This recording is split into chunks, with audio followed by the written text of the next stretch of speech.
Are we live? Is it happening? Hello, everybody. Happy Grade School Monday. What the hell is happening? I feel insane. How is everybody? I'm glad to be with you guys on our very first inaugural edition of Grade School Monday. Let me know if you guys can hear me okay. And let me know if you can hear my buddy Rafa okay. What's going on, Raf?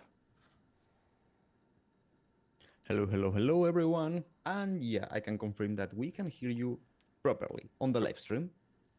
Okay, cool. And we'll hear shortly whether you're coming in okay. On my side, Raf is coming in a little bit low, so I'm going to boost him up, and you guys can let me know if that is horribly offensive to you. Okay, let's try that. Hi, gang. How was everyone's weekend? I'm not used to asking that question. What are you guys up to? What are you playing with? What are you thinking about? What are you curious about? Has everybody moved over to, or not moved over, but at least installed Resolve 19 and started playing around with it? A lot of stuff in here, right? We kicked it around, I think, a little bit in our prior grade school, and I've been madly toggling between the beta and Resolve 18.5, as always happens when there's a new big release of Resolve, but lots of fun stuff to explore in 19. Of course, we were talking about the Filmbox creator in the video that dropped yesterday. So definitely game to dive deeper into that, talk more about that, as well as any other features within Resolve 19 that you guys are curious to discuss. I'm nowhere near like versed top to bottom in all of these new features, but I'm game to explore them with you and answer questions on anything that I have had the chance to check out. I got nothing to tell you guys. I want to hear from you. Who's got questions? Who wants to talk about interesting things within Resolve 19? I do, but I guess everyone you don't this has count. preference. Yeah.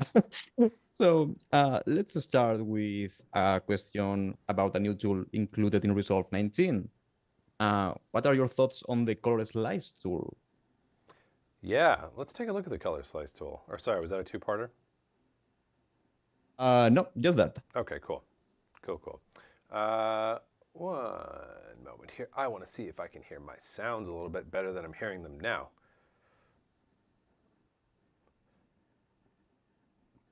There we go. Hit me with that same question again, Rolf. Let me just make sure I'm hearing you better now. Okay. There we go. Okay, good. Okay. Good. The question is about the color slice tool. What are your thoughts on that one? Cool. Yeah, let's dive into the color slice tool. So in honor of New Grade School Monday, I've got a fresh timeline hot off the presses here that I haven't done anything with yet. So let's kind of get set up. We can just kick around this chunk of shots here that are all in log C3 and play around with stuff. So, at least most of these are in log C3. So I'm going to make a new group. Log C3. Oh, I do have groups already, good. So I'll just add this to my group. And then let's get an output transform going.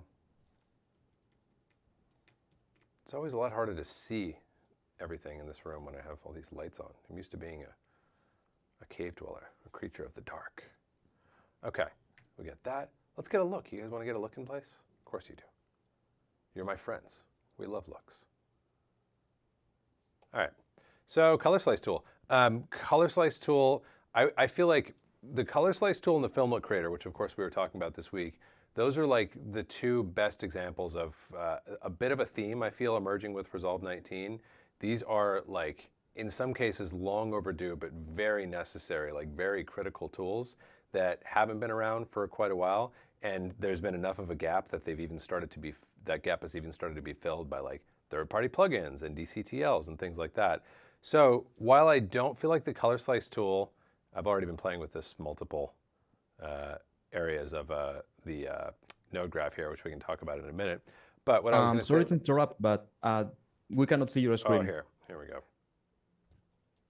Let's remedy that. So on the color slice tool, while I don't think it's perfect yet, it's definitely a tool that we need. Like we need the ability, in my opinion, to like alter our 6 vectors of our image and alter their hue, saturation, and value, or luminance, or brightness, whatever you want to call that. So I don't think this implementation is perfect yet, but it's pretty darn good. We talked about this a little bit in the, again, Filmbox creator video from this week, but the biggest thing for me that is maybe absent is a little bit more context. So if you were going to use this as a grading tool, I'd say it's pretty production ready from like what I've kicked around thus far. If you were going to use it for look dev, I think there's some stuff to be there's some things to be desired still, just in terms of like how clean the behavior is. And let's just add a couple more clips to my group here. Yeah, so like I like these slices. I really like, you know, it's funny because these are tools that I've like played around with versions of, either with other people's DCTLs or in many cases like I've built DCTLs that do similar stuff. I think like the skin thing to me, just from almost sort of firsthand experience of someone who has played with these things a lot, it's like such a tempting thing to be like, oh cool, you'll have your 6 vectors and you'll have skin. I think the skin one is kind of fundamentally problematic because you're targeting not only a narrower hue angle than your other 6 vectors, but it's one that intersects with your red and your yellow. So it's really, really easy to combine red, skin, and yellow in such a way that things are breaking or looking super weird. So I think that's one that, while I totally get why you would want to have it, I think it's ultimately something that can cause more problems than I would want to see in the tool. So that's kind of my general take there. I don't know, let me know in the chat what you guys think about it. What else we got? More questions about Resolve 19, of course. And can we talk about the new node stack feature? Can you save power grades there? And do you have any ideas on how to use it? Yeah, the node stack feature. You know what? The power grades question is a great one. Let's just find out. Let's say we're going to do a gamma in primaries, and we're going to do a gain in windows, and we're going to do a offset in qualifiers. And we'll kind of walk through what we're seeing here in just a moment. But if we grab a still, and then if I reset everything, first of all, that's per page now, which is definitely cool. And then if we apply this, does that apply across the board? Looks like it is kind of zone specific. So we've got apply active layer versus apply grade. There we go. That's pretty cool. So that's what it is right there.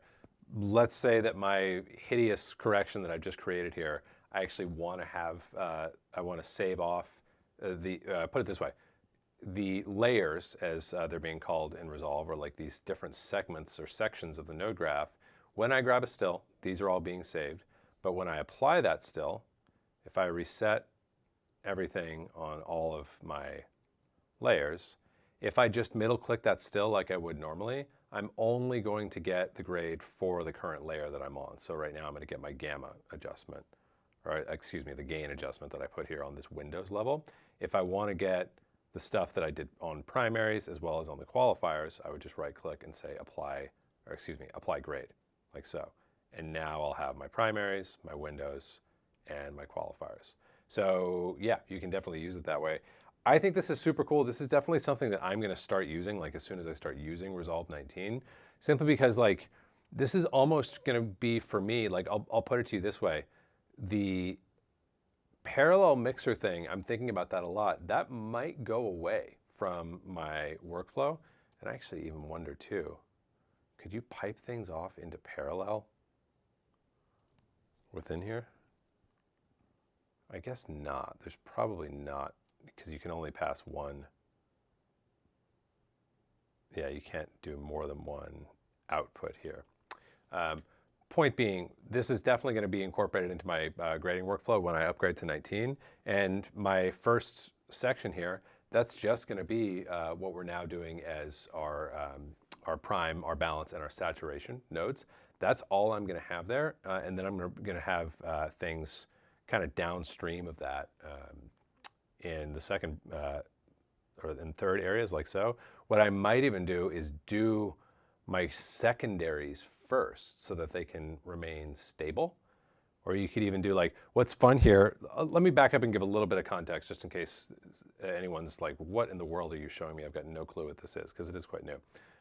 Let's go to our area where we set this up. Wherever that lives, it's very new to me too.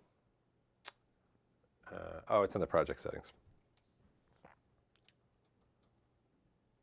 And I think it's under here. Yeah. So we can have up to 4 layers or like separate sections of our node graph that have individual, like sets of corrections that flow from one to the other. And so let's just say we want to do, we'll stick with 3 for now, or we'll go, yeah, we'll do 3. You could even do something like this. You could do like secondaries A, if we want to call it that, primaries, and then secondaries B. And now my buttons up here, once I hit OK, I'm going to flow from group pre-clip, if I'm in a group, to secondaries A, to primaries, and then into secondaries B, like so. That could be cool if we want to do what I'm always talking about of like, oh, I want to pull my keys and my qualifiers on a stable image state that's not going to change. So we could scratch that itch here and do, whatever, like pull a qualifier. We could then work our primaries here the way we normally would. And then in our last branch, if we want to do additional secondaries that we either don't mind if they depend on the primaries or we actually want these to receive the corrected version of the image, we could do a second set of secondaries here. That's actually something I was just kicking around like on the drive to work this morning, so I'm not going to swear that's how it's going to go. But in some form, I'm definitely going to take advantage of this node layering thing, just because it's a really great way to organize the node graph and to sort of segment things off. And the punchline that I was getting to is that like one fun thing that can even just help with us mentally, conceptually with color grading, is once we're looking at, oh, I've got what was a node graph, what was a single node graph is now essentially 3 node graphs here. But obviously, these 3 node graphs don't get equal priority, right? Of these 3, this one, I'm going to spend 80% of my time in here. And then I'm going to spend the remaining 20%, 10% will go here, and roughly 10% will go there. So it's a great way to sort of organize our thinking, and it means that I can spend 80% of my time in a node graph with 3 nodes in it. That's appealing to me. So lots of cool stuff in there, but that's kind of how we set it up. In your project settings, you have to turn your node stack layers to whatever number you want, and then if you don't want the default names, then you can change them here. Pretty cool stuff. All right, what else? Let's talk about the enhancer and film look. Do you have any place with the film look plugin that Resolve has included, or what are your thoughts on that battle between Resolve and third-party plugins? Yeah, I'm glad we're talking about this. I mean, actually, Ralph and I were chatting about this right before we went live this morning. Here's my take. Anything that, if it's useful to us at all, so let's say look development, that's useful to us. Adjusting our image based on 6 vectors and their respective hue, saturation, and luminance, like we have in the color slice, those are things that are useful to us. We know they're useful to us because there are DCTLs out there that do the things that we're talking about, and plugins out there that do the things that we're talking about, and people use them, people talk about them, people like them, right?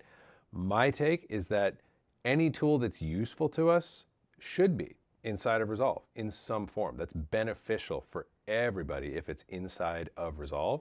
So the Film LUT creator, through that lens, that's hugely beneficial that it's inside of Resolve, because like, as I think most of us would agree here in this room, look development, implementing a film look, implementing any kind of look, that's like a huge part of getting your best color grade, right? So I want anybody who opens up Resolve to have all the tools at their fingertips for getting some form of their best color grade, right? Now, is the Film LUT creator an out-of-the-park like replacement for all other DCTLs and plugins that exist today or that will exist in the future? Not yet. That would be a very high bar to answer, especially with a V1 of the thing. But the fact that it's in there means that Blackmagic are listening to our segment of the marketplace, which is very exciting.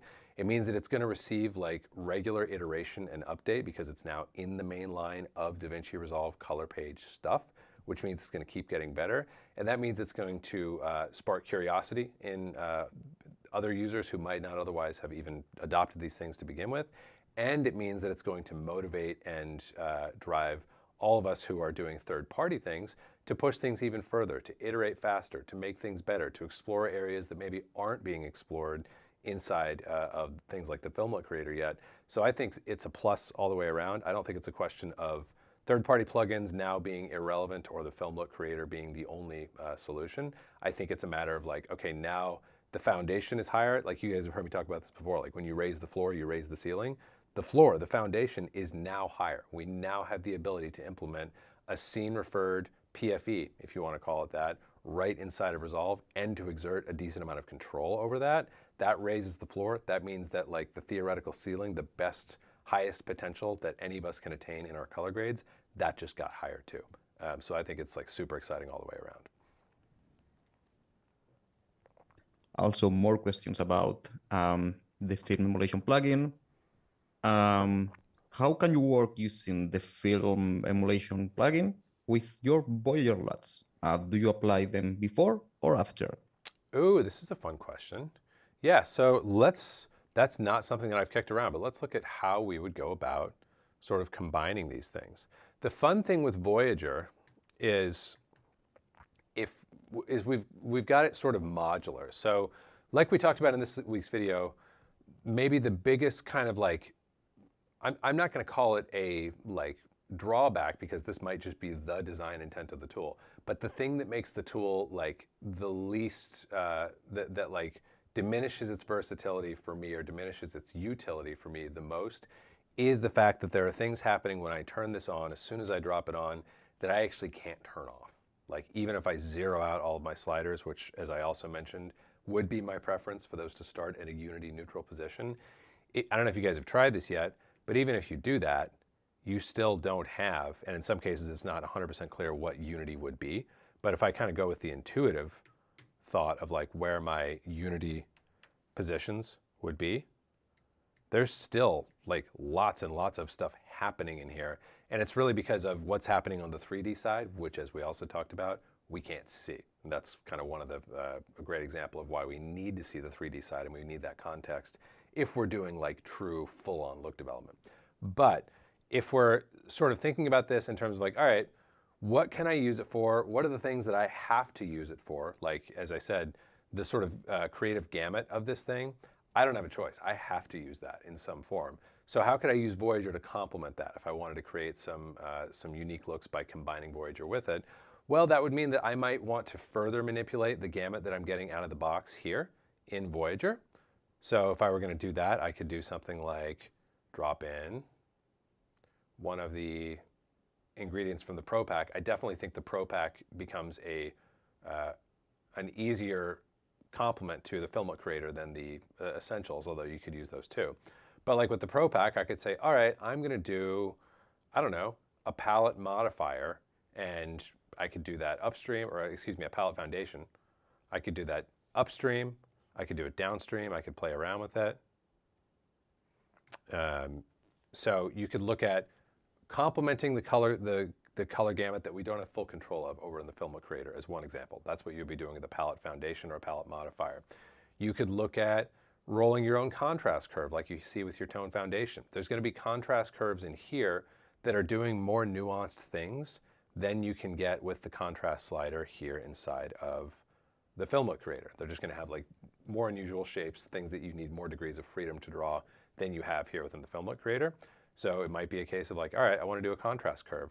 That, again, you could try both ways. I would probably put that here, downstream of the Film LUT Creator. So we could call this, you know, like tone F, like so, and look at some different options there and see what we get. Am I plugged into my group? Let's do that. Thought this was feeling a little thin. There we go. Now we got some vibes. So we've got our Film LUT Creator now, and we've got our tone foundation that's adding even more contrast to the image, right? Or actually, we're currently not really adding contrast because I've zeroed out the contrast, right? So we could use it like so. Split toning, that's something that there is utility for in here. Rafa and I were talking about this as well. This is a great split tone module. Does it have all the controls that I would want to have? Not necessarily, but it's got the right first three. If I were going to have only three, these are the three that I would probably want. So that's a great start. Kind of the same thing as the contrast curve. There are going to be split tone schemes you cannot create using this 3-slider system because you need more degrees of freedom. That's kind of one of the big like push and pulls of building. I'm speaking to you more as like a person who builds tools. With every tool that I build, it's like I want to create the right combination of like sort of simplicity and control, right? Like I want you to have lots of control, but I want it to be very simple as well. So 3 sliders, quite simple. That doesn't necessarily afford all the control we would want. So you might find, for example, if you're doing a split tone scheme, by the way, great way to sort of assess your split tone scheme, throw up a grayscale ramp. I think I'm going to make this available to you guys. Let me know if that would be interesting to you. You can generate it right within Resolve, but I feel like it's a little easier just to have it there at the ready inside of your DCTLs or your LUTs folder. I also am going to kick off all of my vignette, halation, bloom. Let's just do this, our 3D LUT compatible thing. We talked about this week. I think it's really helpful. And let's go to our vector scope. So you can see when I've got my vector scope turned on, and if I turn my tone foundation, turn everything off for a minute, it's really easy to see, oh, I'm creating a color harmony along this axis, right? You don't necessarily need to leave things this strong, but it can be helpful for kind of orienting what this hue angle means. And you can see as we rotate it, like, oh cool, now I've got a very unusual split that's going green high, magenta low, right? That's actually a split tone scheme I've never seen before. Maybe that's beautiful, I don't know. But you could rotate around and really get an intuitive sense for like where your split is hitting. I think the default there is pretty decent. But let's turn this grayscale ramp off for a second. And the point I was gonna make is that there may be situations where you don't want a dead-on complementary 2 sides of the vector scope color split tone scheme. You will want, like this vector up here and then this vector over there. That's something you can't do within the Filmbox Creator. But if you wanted a sort of like a different split tone scheme than you're necessarily able to create here, you could turn this off and you could use, again, something from Voyager. That would be a tone modifier. Something like Electra, which is like doing a different form of split tone scheme. Can you guys see what I'm describing there when I put it in? I actually want to leave my tone foundation where it was at. Yeah, let's do this here. So other ways to sort of like, I'm just like looking at sort of different use cases for creating interaction between Filmbox Creator and Voyager. A great way to start might be to be like, all right, I'm going to use the Filmbox Creator and then wait for the itch to do things that I just can't do within Filmbox Creator, if that makes sense. So this would be an instance of like, all right, I'm complementing the color gamut, the creative gamut that I'm getting with Filmbox Creator with a contrast curve and a split tone scheme that's being lent to me by Voyager, like so. And if I flip this off, you can see we're starting to build something pretty interesting, right? So that would be some kind of initial ideas about how you could do this in a way that is going to be pretty intuitive, pretty fast, and pretty clean. The number one thing to watch out for here is if you're combining a plugin that we have limited sort of window into what's actually happening in the plugin, and you're combining that with more manipulations, we want to make sure that we're not creating a look that is breakage or artifact prone. So one way to do that is to just kind of like sequence things out like this.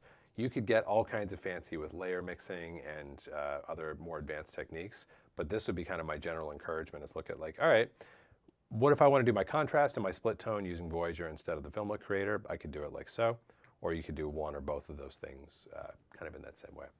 Hope that gives you some initial stuff to play around with.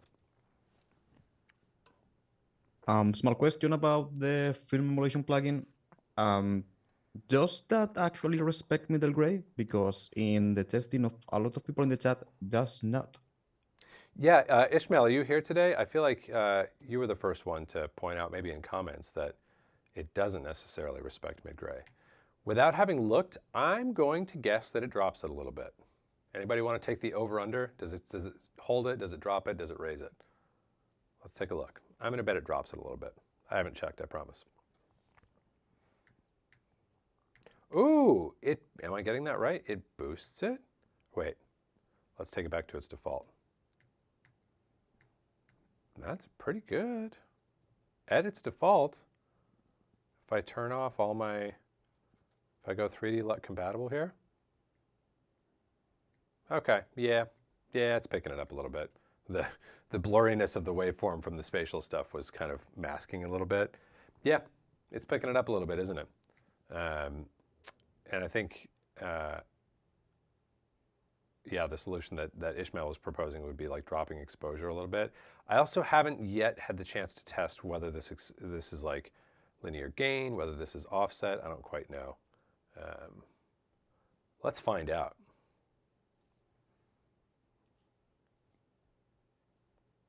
Let's set our contrast to 1 and see. Yeah, that feels probably like linear gain, if I had to guess. It's not offset. I don't think it's offset anyway. So yes, it appears that we are moving mid-gray just a skosh, and I wonder if that's the same for our different pieces. Now here's our default no effects. That one would be interesting too to look at through this lens of like, does that leave us with only our contrast stuff? Again, to confirm that, we would actually need context we can't get from the tool, which would be just to look at this thing through on a 3D graph. But I'm just curious if our effective mid-gray moves when we flip between these. Doesn't look like it. Looks to be pretty, or the nostalgic one moves it a little bit, huh? Okay, so there we go. We kind of solved that mystery together. It does indeed look like mid-gray is being moved somewhat by the system in virtually all cases. Even with the default no effects, we're still getting that kind of signature raise up on the tone scale. Interesting. Another question about Resolve 19. What do you think about the new version of Face Refinement? Is it any better? And what are your thoughts on that tool? Is that a tool that are you gonna use more often than before? Yeah, let's play with Face Refinement for a second here. And let's hang out with let's grade under the Film LUT creator for a minute. So I haven't spent a ton of time yet on the Face Refinement. My hunch is that, like, I feel like the Face Refinement is something for seasoning as opposed to the main dish. Let's add this into a group. Actually, I don't know if that's right. Is this red? Yeah, I think that's better. Pay no attention to my highly unscientific method of choosing which color space I should map into. I could go and check, but I'm not going to right now. Yeah, so if we look at Face Refinement, let's say we want to do this in our secondaries B, just for fun. And if we detect faces in frame and do our analysis, I feel like from the little bit I've looked at it already, like the analysis seems to be a little bit better, which is maybe the area I would have been most excited to see improvement in. It was good before, but like when I use this, I want it to work like fast and easily every single time. So I feel like that's potentially helpful, or definitely helpful, I should say. That's not super fast. I'm on like a kitted Mac Pro here. It's not breaking any land speed records. But let's have a look here. There's a good, you know, like the What's New in Resolve 19 PDF is obviously a great resource in terms of like breaking down everything that is happening and is changing in here. I feel like let's look at like the new drop-down menus here. If this analysis ever finishes. Wow, it's going really slow.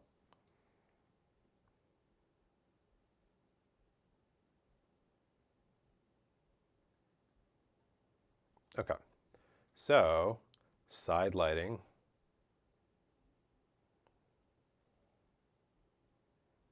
Oh, let me turn that. I don't even need that window. I don't know why I turned that on in the first place. I mean, that's like with a light touch and used in the right settings, like that's pretty cool. Have you guys played with this, like this side lighting thing? I don't know about y'all. Like I won't say all the time, but like there are lots of situations where we've got like more fronty, kind of like softy, lower contrast light, where I'm wanting to create some more drama, and I will just manually draw windows. Like this feels, at least on this shot, like that feels really good. So that's one, absolutely, that I'll start using. And it looks like it's really smart about, doing the right versus the left. And I actually really like that it's lift gamma gain. I feel like that's the right tools for, if you were to give me a perfect matte. By the way, total tangent. There is a great video. I've probably mentioned it at some point here on Grade School before. There's a great video from, gosh, probably 10 years ago.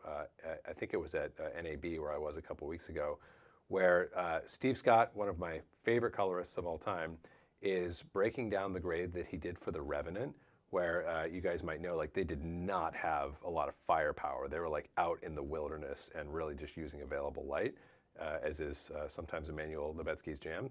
And they had just planned to do like a 3-month DI from the beginning. And part of that 3-month DI was they're like, we're gonna pull like detailed mattes for fill sides of faces and like ways to slice up other faces so that we can really dynamically light these images in the DI. So that's a great video, and if you look up like Steve Scott Revenant, I think you can find that on YouTube now. It might even be on Mark Wheelage's. I think Mark Wheelage might have posted that. If so, thanks, Mark. Love that video. But like, if I think about if I had a detailed matte like that, like ever since watching that video, I was like, man, I wish I could like have that detailed matte for every face that I ever grade. But in a situation like this, if I had that detailed matte, lift gamma gain is exactly what I would be working to sort of like make the inside adjustment on that image. So very roundabout way of saying like, this is cool. I will definitely use this. And it seems to be doing a good job on the fill side. Let's see how it does on the key side. I mean, that's pretty cool. I kind of wish I could see the mask. Is there a way to see that? Maybe not. So side lighting, big thumbs up. What else is in here? Eyeshadow, that's new. I mean, like, I'm sure this is gonna work better in some places than others. And like, this to me is the type of correction that you don't wanna get too dependent on. It's kind of like, it's like the magic mask a little bit. Like, the magic mask is such a powerful tool, and it's so easy to be like, oh, cool, I can just do that from now on. Anytime I need to separate a subject from a background, I can use this tool, and that's now a part of my system. The problem is it works great right up until it doesn't. So I would imagine we'd find a similar thing here. This works great, except when it doesn't. So with that caveat said, like, that's super cool for like well-defined faces, close-up beauty work. If you're wanting to, like really get in there and do some like makeup changes, that's awesome.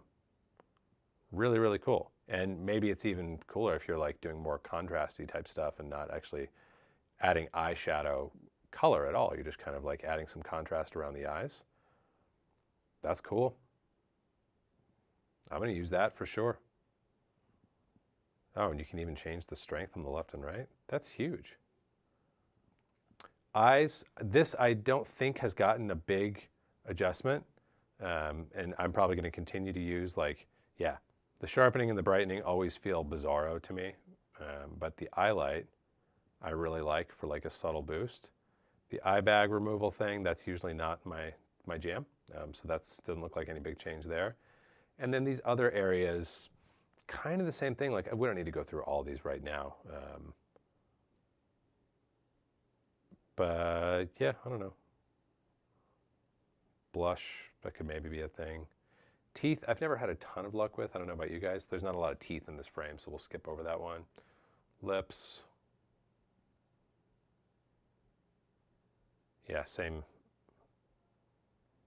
Like just for the sake of like stress testing the tool, you can see, oh, what, let me turn this overlay off for you guys. Sorry about that. I'm looking at my reference monitor and you're looking at a weird green overlay.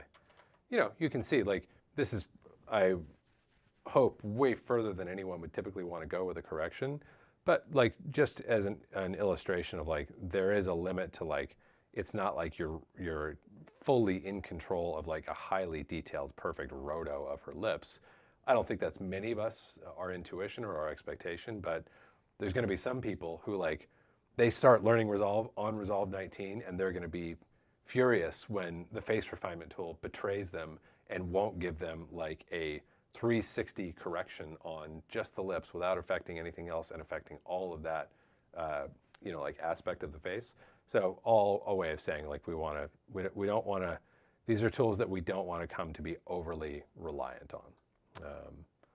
But just from this like kind of quick tour, this seems like some significant updates. That side lighting thing takes it for me. Like that's super cool. If it's consistently pulling soft but pretty well targeted masks. Honestly, like with this one, this is better than what I would get if I were just to do like what I often do in this situation, which is like, we're just gonna do a soft power window that kind of like hugs the bridge of the nose, like so. Like the window is a little bit more articulate in the face refinement tool, but honestly the net of the adjustment is probably pretty similar. But what I like over here is I don't have to draw the window and I don't have to track the window, right? Like this one, this is the type of window that like, it either kind of has to track like perfectly or I have to manually track it by hand. So having it done automatically within the face tracker, and I don't know about you guys, but that's been my experience is like, if it works, if it tracks at all, it tracks pretty well. So even just like being able to pull that nice, gentle, general mask, but having it track automatically for me without having to draw the window, place the window, and then track, and then potentially retrack or use a point tracker. That's pretty cool. Yeah, good, great. Glad we got to explore this for a minute. Another question about the film look creator. On the split tone setting, do you have to change the pivot to 336 in order to respect middle gray in DaVinci White Gamut? Or is that something? Yeah, go on. Yeah, no, you guys are my people. I love that you're asking these questions. This is so awesome. I feel like I'm not alone in the universe because all of my friends care about middle gray preservation like me. You guys are awesome. Yeah, so one way that we could test that is with our, well, lots of ways we could test it. Let's just do a waveform, or a ramp, I should say. And let's see if we can go to our default no effects, 3D LUT compatible. I think that, is that default no effects? I have a feeling that's actually spatial effects that it's referring to as opposed to truly zeroing out the 3D-ness, would be my guess with fresh eyes here. But I'll have to check that and confirm it. By the way, Blackmagic very kindly, some of the developers on the project reached out to me and said, hey, let me know if your community have questions that we can answer about the Filmbox creator specifically. I'm sure that extends to the Resolve 19 toolset in general, but if you guys have questions or if we feel like we're not able to answer things to full satisfaction here today, leave a comment, do this. Leave a comment on either this grade school or on the pre-recorded video this week, and I'll do my best to kind of pass those along and we'll see if we can get some clarification on those things because I'm excited that they're so keen to kind of support us there. So if we look at our split tone and yeah, this is interesting that we're getting split toning despite having no split tone turned on, right? I feel like I'm trying to like tread delicately, like I'm not trying to beat up on this tool at all. Look development is a muscle and it's difficult and counterintuitive at first. Building look development tools is really freaking hard, guys. So like none of what I'm saying today is about like, oh, they made a mistake or it's undercooked. Like look development tools are really, really hard to build. But certainly a challenge that needs to be addressed or a shortcoming that would need to be addressed here is like, I'm getting a split tone scheme when I have my split tone set to 0. That's counterintuitive and that's control that I would want to have. But if we assume, and I wonder if I move my pivot, like the pivot for this split tone is not going to move. Like whatever baked in amount of split tone that I'm getting, that I think is going to be,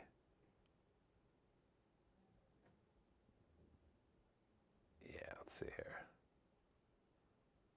Yeah, these are just baked in to the underlying piece, and the pivot, the split tone pivot, is not going to affect that. So is that honoring mid-gray? Maybe we can start there. If it is, what should we see when I put a patch of gray up? I should see little or no net change, right? We already know that our balance is changing. Let's just look at our parade. Okay, so we are moving mid-gray up, but mid-gray is coming out neutral. So that's good, right? So that split tone does seem to be honoring mid-gray. Now let's look at the split tone slider. And let's go back over here to my waveform. All right, so I've got my pivot set to 0. Let's go to the original question. If I set this to 0.336, what am I getting here?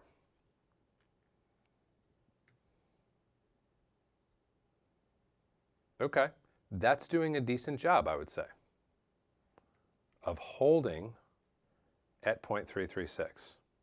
I think that is probably, if I had to guess, I will probably not be able to find a pivot setting that gets me more neutral than that. Well, I take it back. 0.345 seems to be a little bit even more neutral in terms of keeping things balanced between red, green, and blue there. So it's close, but not perfect. Here's, again, like this is more, like I said, conversation about what we want to see in look development and what we want to see in look development tools. This here, this curve shape, if you're going to give me the ability to go this hard or even harder, this pinch would need to be smoothed in some way. And I can tell you firsthand, as someone who builds look development tools, it's not that easy to get that pinch out of there and to find a really smooth, like curve manipulation that, or a curve function that will not have any bends or kinks or breaks or strange behaviors in it. But another helpful thing, like for all of us to lens our tools or our transforms through and to assess, like, here's the fun thing, like one of the more intuitive parts about look development to me is like when you're, if you want to call it stress testing in this way, it's actually pretty intuitive. Like if you see curves with like breaks or bends or unusual stuff in them, the intuition that that's probably not awesome is 100% true. This predicts a problem. We may not see the problem on this shot, or we may. I'm not seeing like any explicit, really aggressive artifacts or tearing in the image, but we will see them in the right image for sure. It's a matter of time. It's kind of a time bomb. So when we see problems like that, that's what it predicts. It predicts that we are going to encounter some sort of non-smooth behavior when we roll the right, like turn of the dice and we land on the right shot. We're going to see that shot is going to suffer from that adjustment. So yeah, that's that piece as well. But yeah, going back to mid-gray, it looks like roughly speaking, your 0.336 is a pretty good spot to park this thing. And it just turns out that like whatever we landed on 0.35 or something like very, very close is actually the true neutral point. But you can always go in and check this by throwing up a patch of DaVinci White Gamut Gray, using my exposure chart, set to 18% gray, in DaVinci Intermediate, one step, no ramp, and then come over here and just look at, okay, as I start to crank this up, what's happening? And go all the way up top and see how much you can neutralize it by dialing this in. And I could even go like, this is where having a knob is handy if I can find that knob. Here we go. Wait, that's my amount. Where did my pivot go? There we go. Yeah, 0.347 seems to be the number. Anyway, hope that's helpful. How do you feel about using the offset and the white balance from the film look creator as primary grading tools instead of as look development tools? Oh, this is an interesting question, and I will give you two answers to it.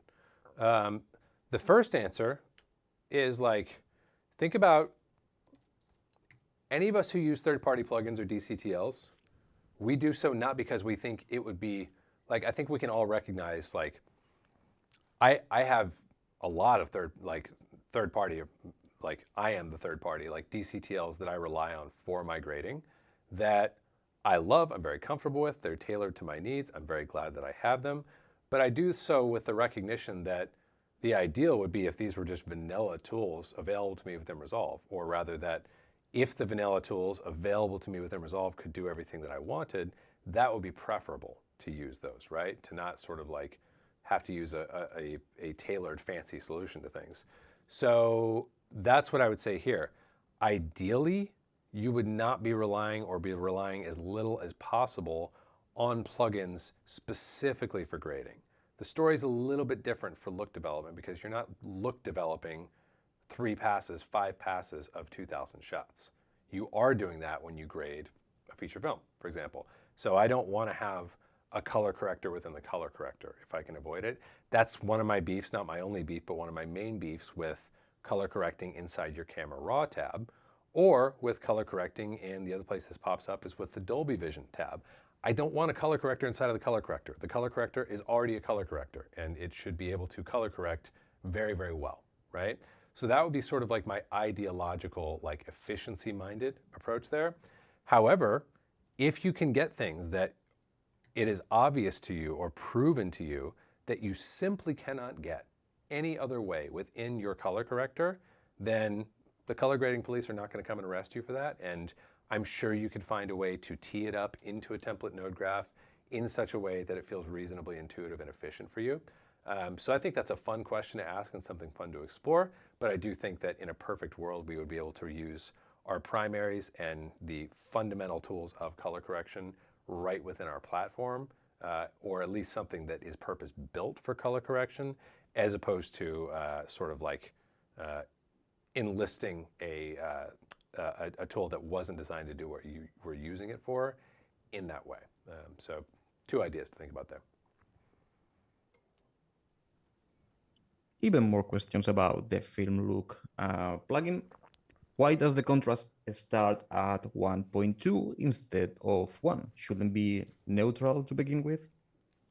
Yeah, that's a great question to ask. And my intuition would be the same, that like ideally we would be starting from a neutral position, but it really depends on your point of view and it depends on like the design intent of the plugin. So what I can tell you is, let's go 3D LUT compatible here again. It depends on your relationship with look development. I mentioned this in the video, but it's like if I drop a LUT, like if my friend gives me some tasty LUT, they're like, hey, you got to use this thing. It's amazing. I used it on my last film. You got to check this thing out. It's awesome. And I drop it onto the node stack, I better see something happen, right? Like right out of the box. Something cool better be happening. And I better be able to look at it and go, ooh, look at what that's doing. And look at what that's doing and really assess it. If that doesn't happen, then I'm not going to be very happy with that look, right? But the Film Look Creator is not a look. It is a look development plugin, or that seems to be its design intent. So under that context, I do think we want to have that neutral starting point, like I mentioned in this week's video. However, that's a gray area. There's no like textbook that says one is a better sort of like best practice or design convention than the other.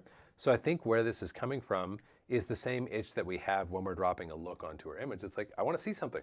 If I drop something onto my stack, I want to see something change, and ideally it would be something beneficial. And like I said also in this week's video, this Film Look Creator, like when I drop this on, it actually does an interesting thing that I like most of the time when I throw it on. So it does satisfy that test. It just fails the tests that we're talking about of like, yeah, but I want to be the author of that. I want to introduce each piece by hand and to taste so that I can be the author of my look along with my client, as opposed to a more like, here's a 3D LUT, slap it on, hope you like it, because if you don't, all you can really do is scale it back type of approach. Once you're getting into a look development plugin, I think it would be a shame to have a look development plugin where you can't exert that much sort of granular control if you want to. So why does it start that way? I can't speak for Blackmagic or for the designers of the plugin, but I think it's pretty clear contextually that why it does that is because they're trying to give you out of the box a vibe, a thing that does a thing. So that you're like, okay, cool, let's work with that. And then I'm just going to tweak from that foundation as opposed to having to build it all up from zero. Also, can you compare the halation plugin to the halation included in the Film LUT creator? Yes. Yeah, I mean, I feel like we explored this a little bit in this week's video. I haven't like done a ultra deep dive on the halation within here, but I can tell you I like it way, way more than the pre-existing halation plugin. It doesn't feel like even necessarily like an update. It feels like a completely different design path. Like they started from zero with this. Like let's do a more kind of one-to-one comparison here.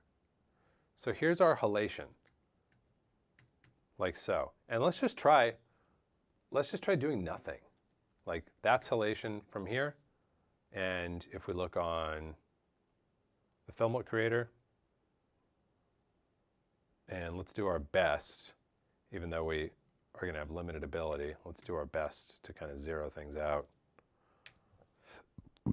on the color side so that the primary thing we're seeing is just the halation change. Like so. No bloom, no grain, no flicker, no gate weave, and no film gate. Now, it's tough because like there's still essentially a print film emulation happening right now that we don't have the ability to turn off. And in this case, I don't even seem to be, oh, I guess we could, there, they did build something in for us here. So I'm just gonna take our color all the way down for a second. There we go. So let's just reset this back to its default and make sure that we're wiping the entire frame. So I've just picked out this feature as like a specific thing to evaluate. So here is halation plugin. Here is Film LUT creator.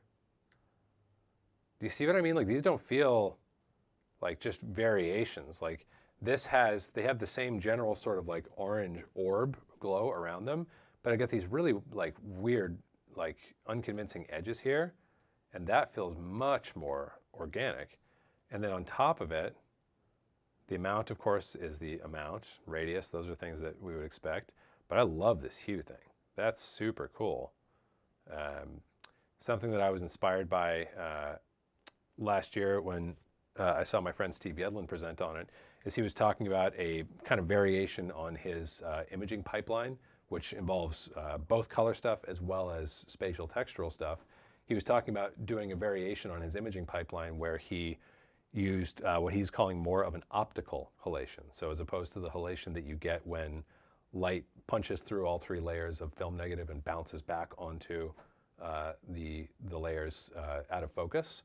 With his approach in this film, I think one of you guys might remember what it was called. It was called Winner, was the film he was talking about, which I haven't seen, but I remember the title. He was talking about taking the, in his case, not even the hue, but just the saturation more neutral. So it's like more of a cool kind of neutral halation that feels more like something from a lens than something from a film back, which I thought was a really cool kind of variation on that same idea. That's something I'd feel a lot more comfortable trying out here than with the halation plugin. So I really, really like this. Like I said, this is a question that I might ask of Blackmagic since they offered up to field some questions, is like, this doesn't feel like a revision from here. This feels like someone started over. And we're like, hey, how could we do halation better? How could we do a more filmic type of emulation, or of halation, I should say. So that's the comparison I see. I think they're worlds away from each other, and I'm really glad this exists. And I think you could totally do what I just did here. This would be another answer to the question of like, how could I combine Voyager with the Film LUT creator? Turn the color stuff off completely, and then just use some of this textural stuff, because I think the bloom and the grain, similar categories. Like bloom, there wasn't a one-to-one tool for before. Grain, of course, there was. I think similarly, the grain feels like a fundamental sort of reimagining of how we impart grain as opposed to like an update. I don't know that for sure, but that would be my guess. So this would be another way you could use the plugin, is just as a texture plugin, which is could be really, really cool. Yeah. All right, guys, we got time for one more, if there is one more. We're going to stick with halation for a moment. Can you also compare the halation in the new plugin to Filmbox, for example, or the Hanser? Sure, yeah. So let's take a look at, let's just reset our params here, like so. And this is just a very arbitrary detail, but I think it's a good example of, like, halation can look, this is the type of, like, image area where, like, crappier halation breaks up. You know what I'm saying? Like, there's other like softer forms of speculars or softer hot highlights that are going to be okay even under bad halation. But this is a good example of one that's going to look pretty. It already is a little challenging because it's kind of nuked at the sensor level. But it's a good kind of stress test for a halation op. So let's look at. We've got resolve halation. We've got Film LUT creator halation. And let's check out Filmbox.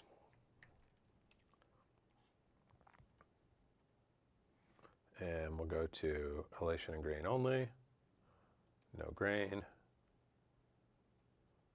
No gate weave. Good. Let's check this one out. So they have different sort of like baseline strengths.